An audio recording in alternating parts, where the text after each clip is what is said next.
Sa isang napaka-tense na briefing kahapon, May 13, 2026, naglabas ng mahigpit na babala si Senate President Alan Peter Cayetano hinggil sa umano'y balak na panghimasukan ng mga pagliliti sa Senado at ang kaligtasan ng mga miyembro nito.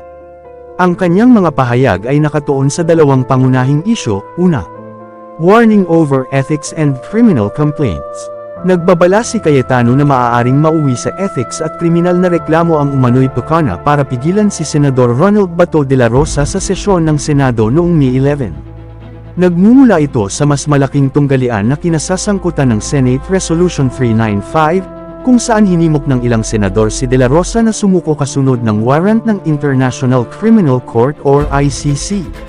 Pinuna ni Cayetano ang resolusyon, sinabing batid ng kanyang mga kasamahan na dapat munang maubos ang lahat ng legal remedies. Pangalawa, under attack and security protocols.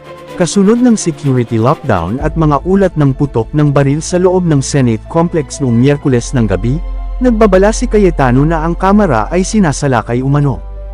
Ang mga pangunahing detalye mula sa kanyang babala ay kinabibilangan ng The 30-Minute Tip. Inihayag niya na 4 na senador ang nakatanggap ng mga tip humigit kumulang 30 minutes bago ang pamamaril, na pinayuhan silang umalis sa gusali dahil may mangyayari. Active shooter orders. Inatasan ni Cayetano ang lahat ng tauhan at senador na patayin ang mga ilaw, manatiling mahina, at sundin ang mga aktibong shooter protocol. Criticism of the NBI.